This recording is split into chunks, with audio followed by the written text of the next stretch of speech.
আসসালামু আলাইকুম, সবাইকে স্বাগতম। আইসিটি বিষয়ের সংখ্যা পদ্ধতি অঙ্কের ক্ষেত্রে এই ধরনের যদি প্রশ্ন থাকে, যেমন এইটি হচ্ছে পয়েন্টযুক্ত দশমিক সংখ্যা, এই যে বেস যেহেতু 10 এটি দশমিক সংখ্যা, কিন্তু পয়েন্টযুক্ত সংখ্যাতে এটিকে ভগ্নাংশ সংখ্যা বলা হয়। তো ভগ্নাংশ সংখ্যাকে বাইনারিতে রূপান্তরের জন্য আমাদের কিভাবে করতে পারি, তাই না? তো এটাকে বারবার কিন্তু 2 দ্বারা গুণ করতে হবে। আমরা যখন পূর্ণ সংখ্যাকে পূর্বের ক্লাসে দেখিয়েছিলাম, বারবার 2 দ্বারা ভাগ করেছিলাম, এখানে বারবার 2 দ্বারা গুণ হবে। এই যে আমি প্রশ্নটাকে লিখে রাখলাম।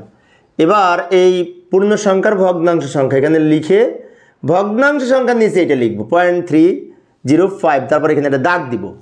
আমি আবারও বলছি, এটা লম্বা উপর থেকে নিচের দিকে দাগ দিব, তারপরে দাগের বাম পাশে লিখব পূর্ণ সংখ্যা, ডান দিকে লিখব ভগ্নাংশ সংখ্যা। লেখার পরে ভগ্নাংশ সংখ্যার নিচে এটুকু লিখব। লেখার পরে এটাকে আমরা 2 দ্বারা গুণ করব। 2 দ্বারা গুণ করব, ক্যালকুলেটর ব্যবহার করে করব, তাহলে সহজ হবে।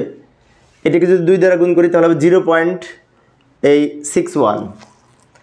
তো পয়েন্টের আগে কিছু না থাকলে আমরা 0 লিখব। বিষয়টি খেয়াল করি, 0.305কে 2 দ্বারা গুণ করলে হয় 0.61, কিন্তু পয়েন্টের আগে একটা 0 বাম দিকে লিখবো। এখানে কিন্তু পূর্ণ সংখ্যা নেই, তাই আমরা 0 লিখেছি। 0.61কে আবার আমরা 2 দ্বারা গুণ করব। গুণ করলে হবে এই 1.22, এটা হবে। এটাকে যদি 2 দ্বারা গুণ করি আমরা এইটা পাবো। তো এখানে পয়েন্টের পরে যেটা আছে 0.22, এটা ভগ্নাংশ সংখ্যা, তাই ডান দিকে লিখেছি। আর পয়েন্টের আগে যেটা আছে 1, এটা পূর্ণ সংখ্যা, তাই বাম দিকে লিখেছি। এবার এই সংখ্যাকে আবার 2 দ্বারা গুণ করব। এখন এইখানে 2 দ্বারা গুণ করার সময় এই ডান দিকেটা গুণ করব, কিন্তু অনেক শিক্ষার্থী ভুল করে কি, এই টোটালটাকে আবার 2 দ্বারা গুণ করে। না, টোটালটা 2 দ্বারা গুণ হবে না, এই পয়েন্টের ডান দিকে যেটুকু আছে এইটুকুকে 2 দ্বারা গুণ করব। গুণ করে হবে 0.44, তাই না? 0.44 এখানে লিখব। আর তার আগে তো এই যে পয়েন্টের পরে 44, এটাকে আবার 2 দ্বারা গুণ করব। 2 দ্বারা গুণ করলে হবে 0.88, 0.88কে আবার 2 দ্বারা গুণ করব। তো এইটাকে যদি 2 দ্বারা গুণ করে হবে 1.76, এটা হবে। 1টা বামে লিখব।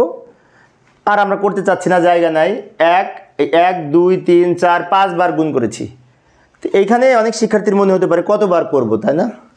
যদি এখানে 0 হয় তাহলে একবারে অঙ্ক শেষ, আর যদি না হয় তাহলে আমরা ওই পয়েন্টের পরে যতটা সংখ্যা লিখতে চাই ততবার করব।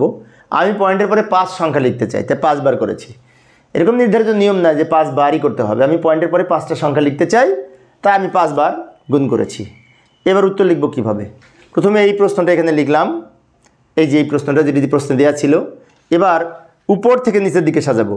0 পয়েন্ট দিয়ে নিব, 0 পয়েন্ট, এই 0 পয়েন্ট এখানে দিয়ে নিলাম। এবার এই 305-এর মান কিন্তু এইগুলি, এই যে বাম দিকের এইগুলি পূর্ণ সংখ্যাগুলি, এই 0 আগে লিখব। উপর থেকে নিচের দিকে সাজাচ্ছি কিন্তু। তারপরে 1 লিখব, তারপর 0 লিখব, তারপর 0 লিখব, তারপরে 1 লিখব। এবার ব্র্যাকেট দিয়ে ভিত্তি হিসেবে আমরা কি করব, 2 লিখব, কারণ বাইনারি সংখ্যার বেস 2। অর্থাৎ আমরা উপর থেকে নিচের দিকে সাজাবো। সেক্ষেত্রে এটা আগে লিখেছি, এই 0, এটাকে বলা হয়, আগে যেহেতু লিখেছি MSB বলা হয়, মোস্ট সিগনিফিকেন্ট বিট। আর এরকম সাজাতে সাজাতে লিখতে লিখতে যে এটা সবার শেষে লিখেছি, তো এটাকে বলা হয় LSB, লিস্ট সিগনিফিকেন্ট বিট। অর্থাৎ উপর থেকে নিচের দিকে সাজাবো এই ভগ্নাংশ সংখ্যার ক্ষেত্রে। তো প্রিয় শিক্ষার্থী বন্ধুরা, এই ছিল আমার আজকের আলোচনার বিষয়। আমি শিক্ষার্থীদের অনুরোধে অল্প অল্প করে আলোচনা করি, যাতে শিক্ষার্থীরা বোরিং ফিল না করে। আর এই অধ্যায়ে সৃজনশীল প্রশ্নের প্লেলিস্ট আমার এই ভিডিও ডেসক্রিপশনে দেওয়া আছে, সেখান থেকে তোমরা দেখে নিতে পারবে। ধন্যবাদ সবাইকে।